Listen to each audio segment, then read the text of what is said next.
Hi, everyone. My name is Callie Sorensen, and today I'm going to offer a case study of John and share with you his cult recovery approach. So, the outline of what I'm going to cover is I'll give you a brief background of John's case, identify his psychological distress, how recovery can be approached, as well as providing research and evidence along the way. So, first, a brief background of John. He's a 38-year-old European male. He's been a spiritual seeker for most of his life, and he spent 5 years in a New Age spiritual cult. And he was an inner circle member, very close to the leaders, supporting them, working for them, traveling, and even sometimes living with them. And this cult really was promising enlightenment and empowerment and self development. And John left the cult about 1 year ago. He had tried various therapists and also different kinds of modalities, but did not see any signs of improvement. And it left him feeling like something was wrong with him. He was unable to function in his day to day life. Things like going to the grocery store were so difficult for him. And he came to me about 3 or 4 months ago for recovery support. And he made it very clear that he did not want to be diagnosed or treated in the traditional sense. So, in order to look at this case, I decided to use British Psychological Society's Power, Threat, and Meaning framework because this framework does not look at diagnosing. It doesn't point to a mental disorder or an illness as the cause of somebody's distress. And instead, it shifts the question away from what is wrong with you, pointing the finger of blame on the person, and instead it seeks to understand this question of what happened to you. And in order to understand this deeper, there's four core key questions that the framework offers. What happened to you? How did it affect you? What sense did you make of it? And what did you have to do in order to survive? So this framework helps us to understand people in their social and relationship contexts. And I'm going to look at John's case through these four questions. So question number one is, what happened to John? How has power operated in John's life? And with this question, I also want to include the Duluth model. Now, the Duluth wheel here seen here was originally developed for women victims of physical and sexual violence with domestic abuse. However, this wheel could also be applied to a male cult victim by a female cult leader. So when we look at this wheel, a lot of the aspects were there, such as isolation. John was isolated from his family, his friends, the outside world. There was a lot of information control and a lot of coercion. There was this dependency on the cult to meet all of his emotional and social needs. There was this us versus them, this isolation that he couldn't go to outside people for help or support. Also, there was emotional abuse. So he was told that he was the reason why the mission was failing. And they were using these fear tactics such as end of the world or these evil entity attacks. And there was also threats that he would not reach enlightenment, that he would get kicked off of the team. And there was coercion. So they used these rewards and punishments to incentivize compliance. There was coerced confessions and group humiliations where he had to share his weaknesses to the group and be humiliated. There was minimization and denying. So the group and the leader were minimizing his anxiety, his depression, and his suicidal feelings. And when he did raise concerns or questions with the group, he was told he was too sensitive or overreacting. He was minimized and denied. There was also economic abuse going on within this cult. He was coerced to work for free, and he had to donate money to the group. Now, how did this affect John? What kind of threats did this pose to him? Well, there has been so much research done on the harmful effects of cults that cultic environments are, in fact, can be very psychologically harmful. And there's higher scores of dissociation, depression, and anxiety. And it had a significant impact on his well being. He experienced a lot of anxiety and fear while he was in the group. He was afraid of being punished or expelled or kicked out. He was afraid of questioning the group or speaking up. He was afraid of leaving the group and what life might be outside of the group, that he might not reach that enlightenment. He might go into depression or even might commit suicide. There was also a lot of isolation and loneliness, like I talked before, because the cult had cut off ties from his family and friends, and he felt like he couldn't trust the outsiders or professionals. Also, John experienced a loss of identity because he was coerced into conforming into the group's identity. And this can line up with identity research, such as the totalistic identity theory. And this theory by Dubrow Marshall helps explain how high demand groups can create a dominant social identity that doesn't allow individuals to shift between different identities. And also, according to the DSM 5, there's the otherwise specified dissociative disorder that shows that individuals who have been subjected to intense coercive persuasion may present with prolonged changes in or conscious questioning of their identity. John also experienced symptoms of PTSD, such as re experiencing situations that happened within the cult. He was avoiding certain situations or words or places. There was a lot of hyper arousal and hypersensitivity. He had a hard time going out into the sunlight, or any kind of noise would startle him, as well as complex PTSD, the CPTSD. So he had difficulties regulating his emotions, and he had difficulty managing his negative moods. He would have crying outbits or outbursts of rage. There was a lot of disturbances in his relationship capacities, unable to make relationships with his friends or people that he met. There's also alterations in his attention and dissociation. So, core question number 3 looks at what sense did John make of this? What was the meaning of these experiences to John?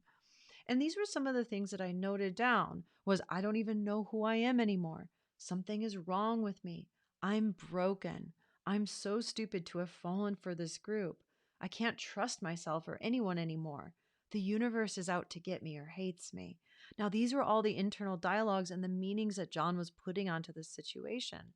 And there was a lot of cognitive dissonance going on because our brain, how we're wired, our psychology, we dislike disharmony and we demand this kind of congruence. So when we look at core question number 4, what did John have to do in order to survive? What were those threat responses that John was using? And when we look at this within the group, within the cult, he was experiencing a lot of freeze, keeping quiet, motionless, or going into this fawning, this please and appease of wanting to please or doing exactly as you're told, obeying, reasoning with the perpetrator, or pleading. Also, when he got out, then there was this fight that started to mobilize this energy within him, this anger, wanting to fight against the cult or whistleblow, or fighting against the previous therapy techniques that were used on him. And in order to look at this to support a deeper understanding, I like to bring in the polyvagal theory that looks at the autonomic nervous system.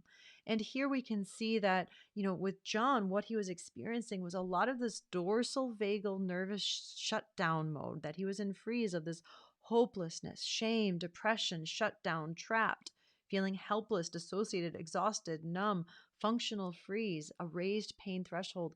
A lot of this was there. Low energy, unable to move, unable to function, that kind of depressive quality. And then slowly, sometimes we'd see him going into the sympathetic mode where that anger, frustration, irritation, rage would start to mobilize some energy. So when he first came to me, a lot was in dorsal vagal shutdown, and sometimes we'd see his nervous system going into sympathetic. So what is the recovery approach for John? Well, before we can look at what might help John, I wanted to first look at and analyze what approaches did not look for John. Now, in his previous therapy, they had tried CBT and trauma focused CBT. Yet, this approach specifically for John, it was just too structured. And they did a lot of thought work that reminded him of the cult. It triggered a lot of cult memories, such as change your thoughts, change your reality. This kind of, your thoughts create your reality. And so CBT did not work for John because it triggered those cult memories.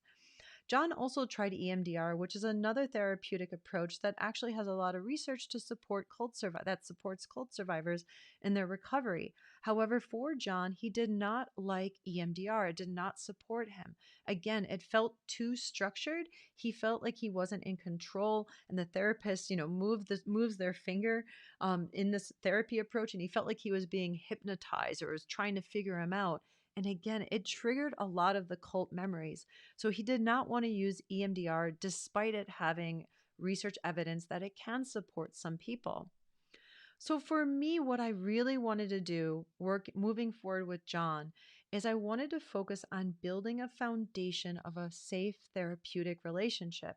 Because arguably, John's past experiences with CBT and EMDR were not successful also due to the lack of trust and connection with his past therapeutic relationships.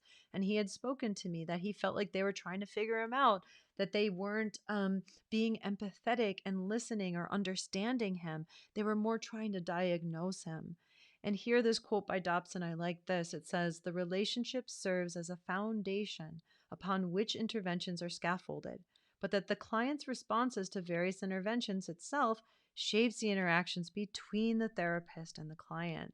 So, first, we need that safe foundation, that safe, healthy relationship. So, I really wanted to offer John the opposite of what the cult offered. Because again, the cult's approach is that authoritarian superiority. They have all of the answers, they have the ultimate truth. And also, the cult used a lot of control, a lot from the BITE model, the behavior, information, thought, and emotion control. There was a lot of coercion that the doctrine held the truth. So the current approach of what I used with John was, really making sure that this was client centered, empowering him, putting him in the center, letting him lead the way.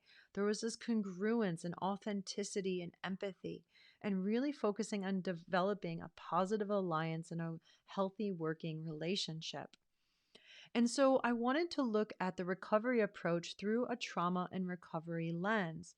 And in order to do so, I looked at Herman's trauma and recovery stages because she really sees how trauma creates this disempowerment and a disconnection from others, and looks at the recovery approach in 3 stages. Now, these 3 stages are not linear, but I'm going to share with them in a linear fashion, but John also isolated from one to the next. So, stage number 1 is safety and stabilization. Stage number 2 was remembrance and mourning. And stage number 3 is this reconnection and integration. So, looking at stage 1, safety and stabilization, what that was the first key thing that I wanted to do was really take time to establish safety and that stabilization.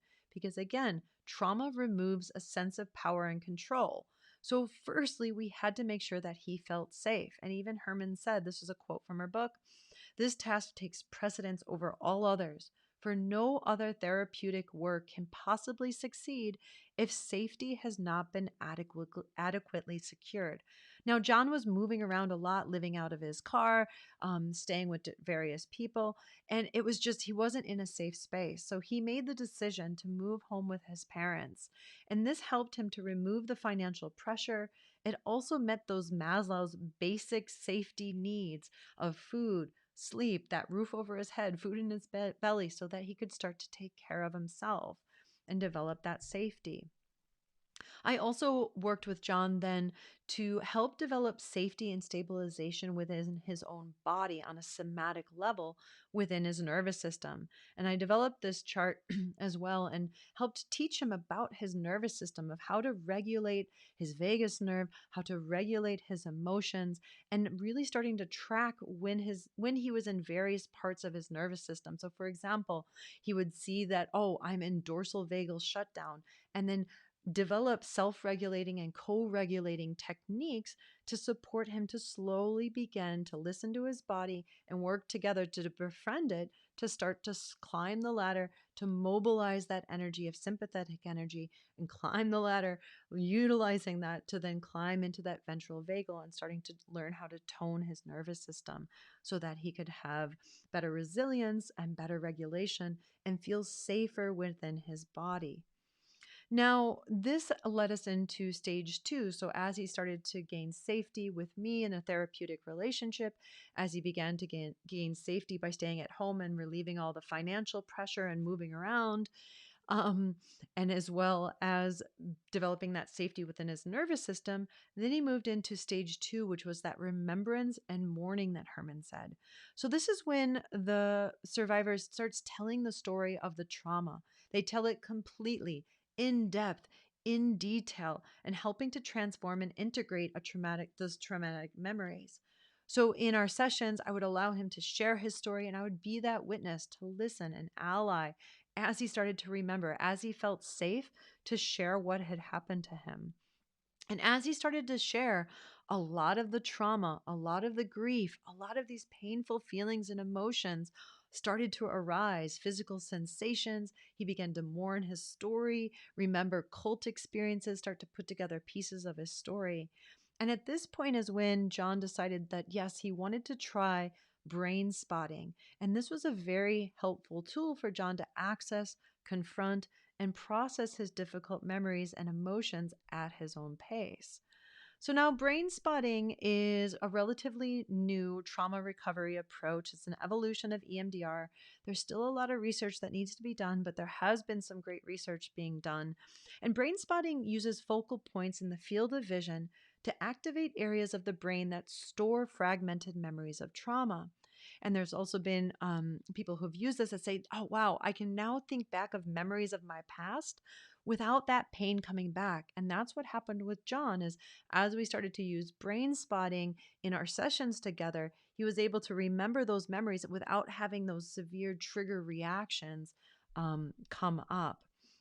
And I decided that this would be a good approach because it was still a trauma-based, evidence-based approach. But in EMDR, it really focuses on the therapist leading the EMDR. They're moving the fingers, they're kind of choosing the questions and leading the way.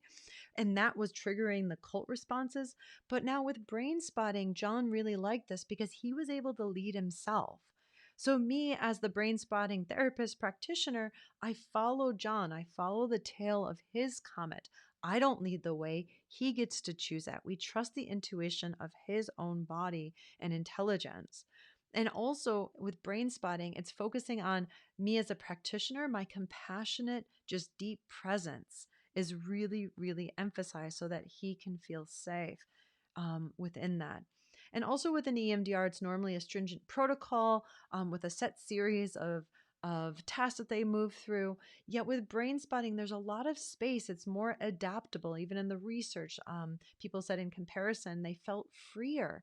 So here with the brain spotting, the client has the choice. They can talk or they can stay completely silent and just on their internal experience on the somatic level. It can be as short as they'd like. It can also be as long as they'd like.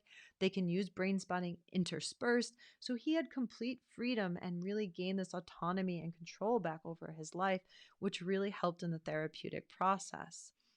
Along with brain spotting, I also included psych education because this psychoeducation is really important to help understand the cult dynamics, to see he wasn't crazy, he's not alone in this, explaining the bite model of how cults and coercive dynamics control people's behavior, information, thoughts, and emotions. We also looked at Lifton's 8 criteria and numerous other techniques and psychology approaches. And this really helped to reduce the shame and isolation and helped him start to put the puzzle pieces back together. Now, stage 3 is where the person then gets to start to reconnect and integrate. So, this is where he's starting to move into, where he can now start to reconnect with other people, where he can start to rebuild relationships, develop social connections, because now he has that trust within himself. Those triggers and his nervous system has started to regulate. And now he's like, wow, I want to start identifying these meaningful goals in my life and start to integrate the story into an overall life story in a way that feels really authentic and meaningful. So, in this approach, one technique that can be used is motivational interviewing. And this really shifts the question of me as the practitioner, the coach, the therapist. I have what you need, I have the answers. No, it shifts it into, you know what? You have what you need. And together, we are going to find it. So, I'm going to support you to find the answers, but giving you that power, autonomy, and choice back. And this motivational interview is really beautiful because it's empathetic, it's client centered, and it enhances the person's intrinsic motivation to change. So the client themselves, they get to voice the argument for change within themselves. So it doesn't impose my agenda or a therapist's agenda onto the client. No, it's like, okay, let's explore your feelings about why you want to change or why you don't want to change, and have you intrinsically want to change because that will create a more lasting transformation. And then here with this approach of motivational interviewing, there's a lot more reflective listening, asking open-ended questions, kind of summarizing that, creating an atmosphere of acceptance and support. And really, oh, and one more thing here, and I'm really excited because he has now actually gotten a job, and also he is planning on becoming a whistleblower and using his cult story to help others and start to bring his voice out. So, as we're doing this now, it's kind of going back to stage one of, as you're being a whistleblower, then it's like, okay, we have to create safety. Then we're going to work on the emotions and the triggers that are coming up, and then also creating that more momentum for change, reconnection.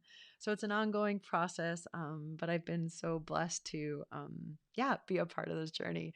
So here are the citations and some of the evidence that I referred to if you'd like to check these out. And yeah, if you have any questions, feel free to leave them in the comments below or reach out to me on Instagram at Callie Sorensen. And I also offer one-on-one sessions if you or somebody you know is recovering from a cult or a coercive dynamic or narcissistic abuse. Thank you guys so much for watching, and I hope you enjoyed.